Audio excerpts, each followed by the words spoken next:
Hey everybody. So this video is just to do a review of our spring 2020 projects. So as with everything else that has happened so far this year, things have been a little strange and different than I think we all expected. I know that I for sure at the end of 2019 was like, wow, that was a really hard year. Good thing 2020 is going to be easier. Good going there, Derek. So, but yeah, I wanted to go over everything. So I mean, clearly COVID has really changed things a lot. I mean, the way that we're interacting, the way that people are engaging, all of that has shifted. So what's interesting when it comes to this department is that it's actually an interesting setup for a natural progression of what we were already doing. In all honesty, everything we've been developing over the last year and a half, 2 years, has been to be a comprehensive educational, preventional, research-oriented, web-based department. And so this is just forcing us to speed up some of the program stuff that that we had looked at going, all right, we'll implement this in 3, 5, years, et cetera. It's just getting sped up and put in now. But we actually are in a really good spot because a lot of what we've been developing has been specifically for this purpose. And so, really working with our communities that are rural, we have to do that anyways. We need to find ways to reach out and engage. So some of our projects are more disruptive than others this semester, but I wanted to go over what they were, what happened, where we're at now, and a little bit of where we're going. So the research projects, so we've had a few of those in the oven for a while. So there's really 2 papers that are out there right now. So that's the Mangle paper and a PrEP brief report. So those academic pieces have looked specifically at barriers with HIV and sexual health services, specifically in rural and in Black communities. We have those sent out to a few academic journals right now. If you know anything about the process of appeasing academics, it is not an easy or a quick one, but we are working towards those being published, and so those are in the works at the moment. Over the summer, we worked with a team of interns and completed a draft of another paper, which is our IRB paper. This paper is looking specifically at the trajectories for transmission of HIV in rural and mid-Missouri. So our job is to go, how does this happen here? What specifically is the process for this area and this community, and what are the barriers here that need to be addressed to change those trajectories? And so the hope is that we can now get that published and then move that towards getting funding and interventions developed that are specific to us, not something that was developed for some city far off with a very different population and need. This summer, we'll probably be taking a little bit of a research break as we focus on getting those published and moving forward with those parts, and then maybe looking at the next year. A lot of it depends on how things play out with COVID. So in the academic world right now, everything that once was is a little bit of on pause, and the focus is on any type of COVID research. There's a couple of things we've been talking about and looking at working with maybe the University of Missouri on the responses and the perspectives on COVID with HIV positive individuals, right? Do they have their needs met? How did they handle it? Was there enough emergency preparedness, so we can kind of identify what that was and what some of those issues were so that we can do better with emergencies in the future? The art of courting. So this is in our Art of series. This one is a series of videos specifically tailored for high schoolers in rural and mid-Missouri, and it's going to be it's a series of educational videos to be played at school. We have about a 30-page narrative that we finished up this summer. We worked with a team. We're covering issues, everything from sexually transmitted infections to consent to sexual orientation, all of those things that we think are important that the kids in our community are learning so that they have accurate, real information about themselves, their bodies, and human sexuality so that they're prepared to engage with the world. So over the summer, we're going to be moving towards creating those into videos and producing that content. The high school videos will be starring yours truly, so hopefully that will be fun.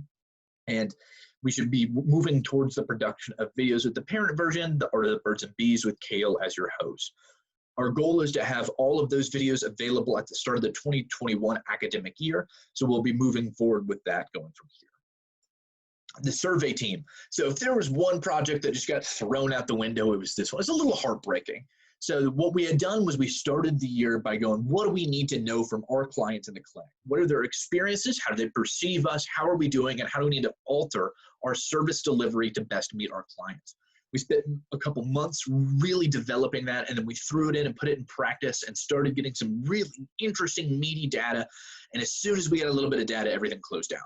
So it's hard to say we learned much from that just because it was only really a few weeks worth of data. The stuff was good. People seem to really like us, which is very encouraging. But of course, everything is changing in how we deliver services right now anyways.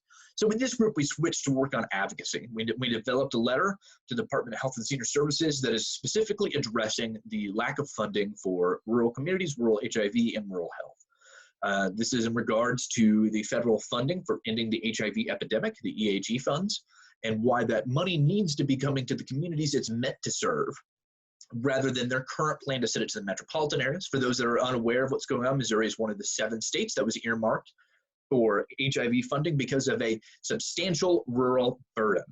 That's exactly what it says in the funding, the substantial rural burden, because our state has 10+% of new diagnoses coming from the rural community that we know of. The state's plan to alleviate the rural burden has been to give all of that money in its entirety to Kansas City and St. Louis. Our letter is to go, how does that possibly make sense? And here's the issue with that. Here's why that won't work. Here's what we need to address. And that funding needs to come into these communities. Some of that needs to go to Spectrum and these other ones working in these areas that are actually dedicated to serving the substantial rural burden. So we're going to plan to send those letters out as soon as things calm down a little bit. Right now, in the midst of COVID, panic is probably not the best time to address that. So we're strategically figuring out the best day to send those letters. We also worked on identifying a calendar. So we have a 3-year calendar of national days and events that are identified various groups that we work with, groups that we identified for high risk, sexual health days. We had a long list of all of those that we connected with our social media, and then we'll be connected with our clinics so that we can promote and advertise for those specific events. So coming up in summer 2020, what are we going to work on over the summer? This is always an interesting time period. Things move a little bit faster. But there's 3 main projects that we want to accomplish, and we'll be seeing more information about those coming out in the coming weeks. So the first of that is Spectrum After Dark Remote. Since we can't engage with all of our clients face-to-face right now, we need to get a good way to screen people. And honestly, a lot of the individuals who come into After Dark or come into sexual health screening actually are there because they have questions more than they have a need to get tested. So what we're going to be developing is a practice where individuals can submit their paperwork to us electronically, set a Zoom meeting with a practitioner, with myself or a trained intern, discuss their sexual health needs, concerns, and issues, be able to address those with them via the electronic platform. And then if needed, then we can screen them for both COVID concerns, their sexual health needs, and set an appointment for them to come in during a safe, secure time. This way we can still see the people we need to see. We can eliminate the waiting room. We can still get clients, but we can remove a lot of the traffic that is unnecessary in a way that is going to be more efficient and less likely to spread infection. As I mentioned, the art of courting. So we're going to be working on producing those videos, getting them out there and ready. So a lot of recording, a lot of editing, a lot of developing that. And then we're going to be looking at Spectrum policy and practices, going through the policy manual, identifying what policies need to be updated, helping out with that process, and working on modernizing all of that, which is even more important right now as so many things are changing and so many practices are changing as well. So I look forward to the next stage of all this. As I said, more information will be coming out soon. And if anybody has any questions, please feel free to reach out. Have a great week, everybody.